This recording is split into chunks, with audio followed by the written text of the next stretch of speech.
BSc part third organic chemistry में अपनी unit चल रही थी कार्बोहाइड्रेट। लास्ट क्लास में अपन ने किया था Harvard projection formula of glucose and fructose.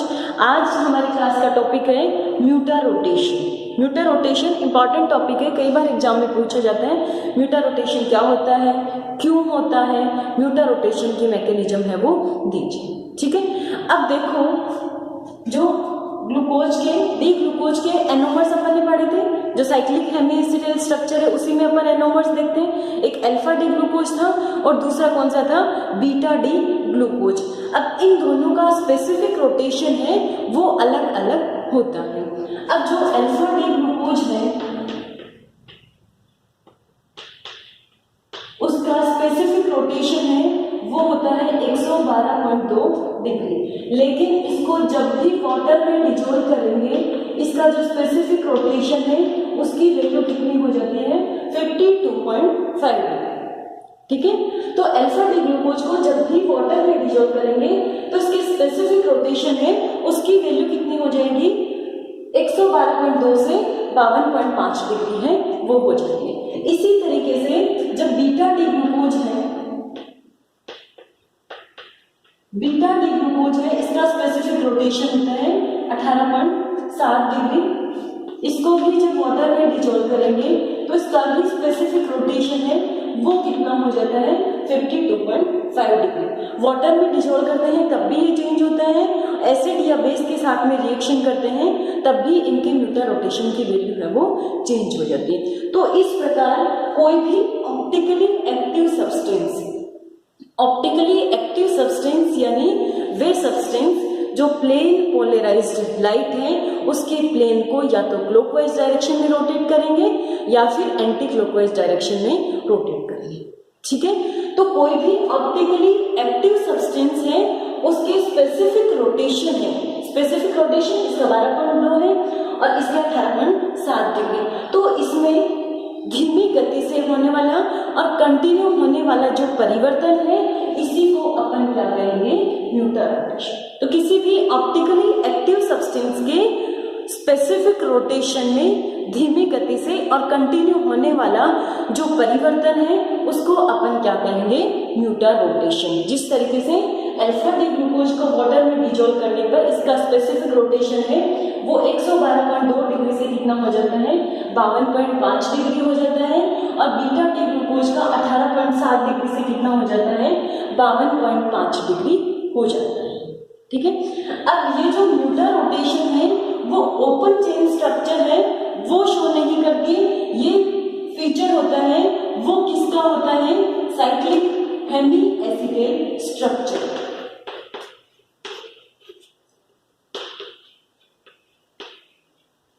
ठीक है, तो ये किसकी विशेषता होगी, साइक्लिक हेमीएसिटाइल स्ट्रक्चर की, जो ओपन चेन स्ट्रक्चर है उसकी विशेषता नहीं है म्यूटा रोटेशन। अब यहाँ पे केवल डी ग्लूकोज ही नहीं, all reducing sugar, all reducing sugar show म्यूटा rotation.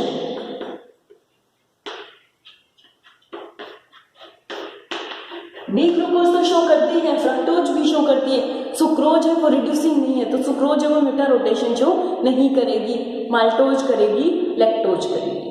तो केवल डी ग्लूकोज ही नहीं, सारी जो रिड्यूसिंग शुगर है वो म्यूटा रोटेशन शो करेगी।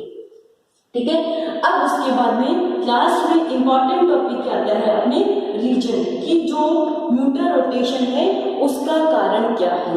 तो अल्फा डी ग्लूकोज या फिर बीटा डी ग्लूकोज को जब भी वाटर में डिसॉल्व करेंगे ये दोनों किसका फॉर्मेशन करते हैं, एक इक्विलिब्रियम मिक्सचर का फॉर्मेशन करते हैं और इस इक्विलिब्रियम मिक्सचर के कारण ही म्यूटा रोटेशन शो होती है। जिस प्रकार अल्फा डी ग्लूकोज कितना होता है, इसका स्पेसिफिक रोटेशन 112.2 डिग्री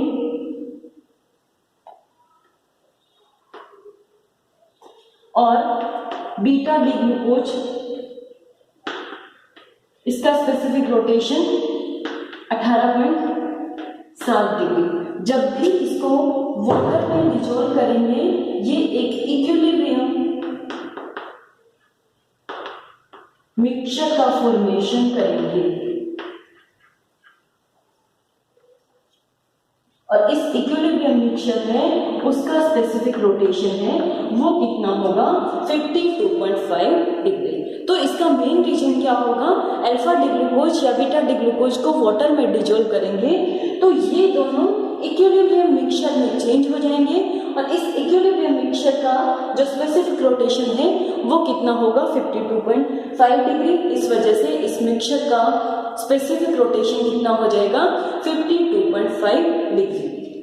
ये क्यों होता है, जब इसकी वाटर एसिड या बेस के साथ में रिएक्शन होती है तो जो अल्फा डी ग्लूकोज या फिर जो बीटा डी ग्लूकोज है वो पहले किस में चेंज होते हैं, वो ओपन स्ट्रक्चर में चेंज होते हैं और ओपन स्ट्रक्चर के बाद में अल्फा है वो बीटा में चेंज हो जाता है और बीटा है वो किस में चेंज हो जाता है, अल्फा में। तो दोनों का एक इक्विलिब्रियम मिक्सचर बनता है और इस इक्विलिब्रियम मिक्सचर का स्पेसिफिक रोटेशन कितना होगा 52.5 डिग्री। तो ये अपन ने एग्जांपल किसका लेके दिया, डी ग्लूकोज का। तो इसी तरीके से डी फ्रक्टोज है वो भी म्यूटा रोटेशन प्रदर्शित करता है। तो ये रीजन है वो इम्पोर्टेंट है कि म्यूटा रोटेशन क्यों शो करते हैं, कौन सी शुगर्स करेंगी, जो रिड्यूसिंग शुगर्स है वही म्यूटा रोटेशन शो करती है।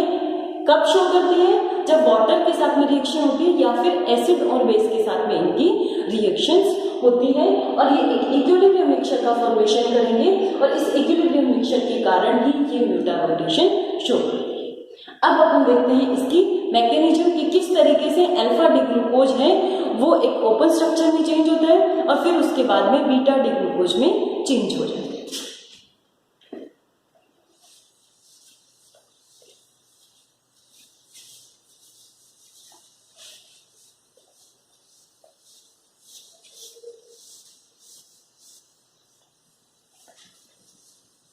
अब यहाँ पे जो अल्फा डी ग्लूकोज है उसका बनाना है अपन को हैवर्थ प्रोजेक्शन फॉर्मूला।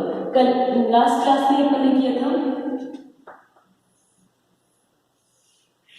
डी ग्लूकोज की पायरोनल स्ट्रक्चर ड्रॉ करनी है यहाँ पे। अब डी ग्लूकोज में ये है एनोमरिक कार्बन, फर्स्ट कार्बन होगा एनोमरिक कार्बन। एनोमरिक कार्बन पे OH ग्रुप है और राइट साइड में था तो OH ग्रुप कहाँ आ जाएगा, यहाँ नीचे की तरफ और H कहाँ आ जाएगा इसमें ऊपर की तरफ। ठीक है, इसको थोड़ा ओपन करके लिख देते हैं OH। अब यहाँ पे इस कार्बन पे भी OH था और राइट साइड में था।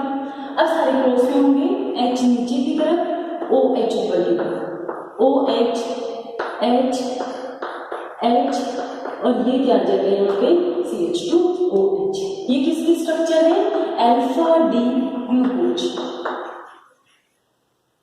ठीक है, अब अल्फा डी ग्लूकोज है वो किसके साथ में रिएक्शन करेगा, वाटर के साथ में रिएक्शन करेगा। ठीक है, दो मॉलिक्यूल वाटर के रिएक्ट करेंगे। अब यहां देखो ऑक्सीजन एक इलेक्ट्रोनेगेटिव एटम है, तो जो इलेक्ट्रोनेगेटिव एटम है वो किसके साथ में अट्रैक्ट होगा, हाइड्रोजन के साथ में। ठीक है, तो ये अपने इलेक्ट्रॉन दे देगा यहाँ पे हाइड्रोजन और हाइड्रोजन के साथ में बॉन्ड बना लेगा। अब यहाँ पे हाइड्रोजन है वो इलेक्ट्रोपॉजिटिव है तो हाइड्रोजन अपने इलेक्ट्रॉन है वो बॉन्ड की किसको दे देगा, ऑक्सीजन को। तो ये बॉन्ड यहाँ से ब्रेक हो जाएगा, H+ है वो इस वाटर मॉलिक्यूल के साथ में अटैच हो जाएगा, H3O+ का फॉर्मेशन हो जाएगा और यहाँ पे ये C+O का फॉर्मेशन हो जाएगा। इसी तरीके से यहाँ पे देखो ये बॉन्ड यहाँ से ब्रेक हो गया। अब ये आगे की तरफ ऑक्सीजन है इलेक्ट्रोनेगेटिव एटम, ये ऑक्सीजन है वो हाइड्रोजन के साथ में अटैच हो जाएगा और ये इलेक्ट्रॉन लेके यहाँ से निकल जाएगा। ठीक है, और ये बॉन्ड है वो यहाँ से ब्रेक हो जाएगा।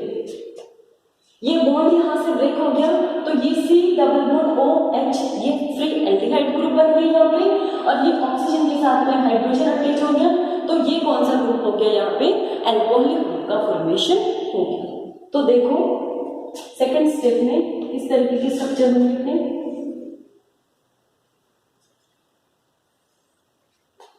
ठीक है, यहाँ पे 1 2 3 4 इन 4 का कन्फिग्रेशन तो एज इट इज है, तो पहले इनको ड्रॉ कर लेते हैं अपन। OH H H OH OH H H CH2OH। अब ऑक्सीजन था, ये बॉन्ड यहाँ से ब्रेक हो गया और यहाँ पे इसके साथ में क्या अटैच हो गया, हाइड्रोजन। तो किसका फॉर्मेशन हो गया यहाँ पे, OH, फ्री एल्कोहलिक ग्रुप है वो बन गया यहाँ पे। अब यहाँ देखो ये कार्बन है, कार्बन के साथ में नीचे की तरफ डबल बॉन्ड O है और ऊपर की तरफ क्या है यहाँ पे, हाइड्रोजन। तो यहाँ पे C, नीचे की तरफ डबल बॉन्ड O और ऊपर की तरफ क्या है यहाँ पे, हाइड्रोजन। ये स्ट्रक्चर बन गई। ये यहाँ से H3O प्लस निकल जाएगा और ये यहाँ पे OH माइनस है वो निकल जाएगा। अब देखो नेक्स्ट स्ट्रक्चर में क्या होगा, यहाँ पे ये क्या बन रहा है, अल्फा डी ग्रुप, ये ग्लूकोज की ओपन चेन स्ट्रक्चर। तो वाटर के साथ में रिएक्शन करके अल्फा डी ग्लूकोज है वो किस में चेंज हो गया, ओपन चेन स्ट्रक्चर में।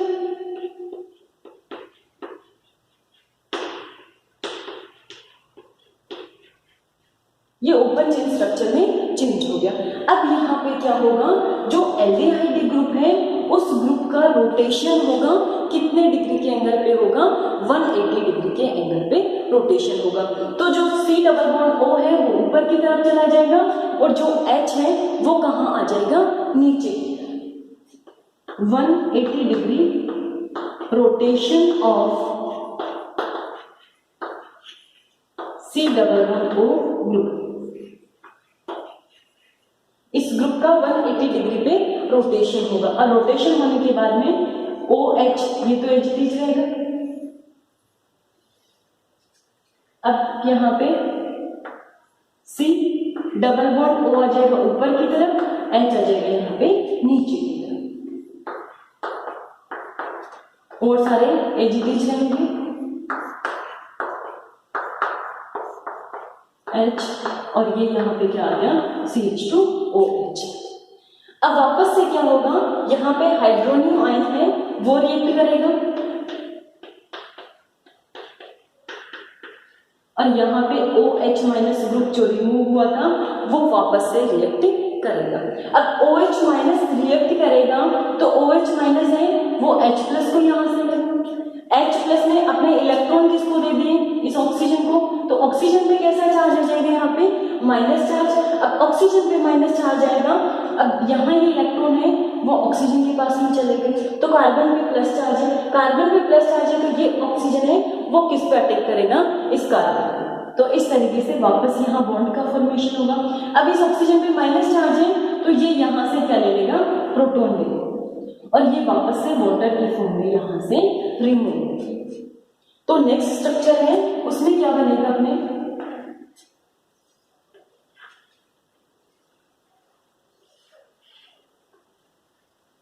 ये साइक्लिक स्ट्रक्चर हो गया क्योंकि ऑक्सीजन है वो इस कार्बन के साथ में बॉन्ड बना रहा है। अब ये ऑक्सीजन है वो हाइड्रोजन से अटैच हो गया तो ये OH ग्रुप है वो किधर चला गया, इसमें ऊपर की तरफ, हाइड्रोजन कहाँ चला गया, यहाँ पे नीचे की तरफ। फिर ये OH, H, H, OH, OH नीचे की तरफ, H, H और ये क्या आ जाएगा यहाँ पे, CH2OH। तो ये किसकी स्ट्रक्चर बन गई है, बीटा डी ग्लूकोज की।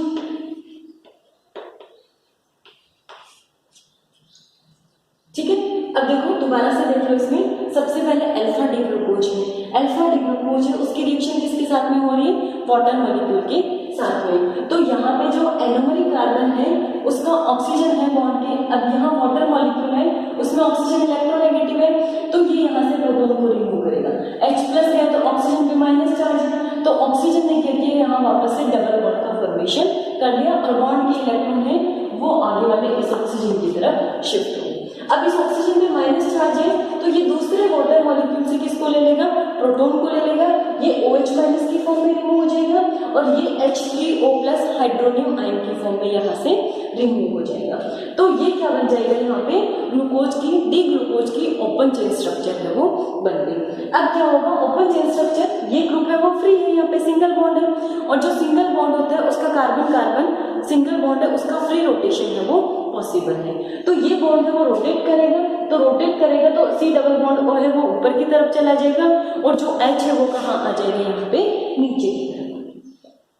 अब इसमें वापस से जो एल्डिहाइड ग्रुप है उसके साथ में हाइड्रोनियम आयन रिएक्ट करेगा और जो फ्री OH है उसके साथ में हाइड्रोक्सिल ग्रुप है वो रिएक्ट करेगा। अब हाइड्रोक्सिल ग्रुप है यहाँ से प्रोटॉन रिमूव करेगा तो ये वाटर की फॉर्म में रिमूव हो जाएगा, ऑक्सीजन पे माइनस चार्ज, ये ऑक्सीजन कार्बन के साथ रिएक्ट करेगा तो इस ऑक्सीजन के पास में माइनस चार्ज, तो ये हाइड्रोनियम आयन से क्या ले लेगा यहाँ पे H+ ले लेगा, तो ये दोनों वापस से वाटर की फॉर्म में रिमूव हो जाएंगे यहाँ पे। और यहाँ पे क्या हो गया, जो OH ग्रुप नीचे की तरफ था वो OH ग्रुप है वो कहाँ आ गया, इसमें ऊपर की तरफ आ गया। तो इस तरीके से अल्फा डी ग्लूकोज है जब वाटर के साथ में रिएक्ट करेगा तो पहले ओपन चेन स्ट्रक्चर में चेंज होता है, इस वजह से इक्विलिब्रियम मिक्सचर बनता है और फिर बाद में वो किसमें चेंज हो जाता है, बीटा डी ग्लूकोज।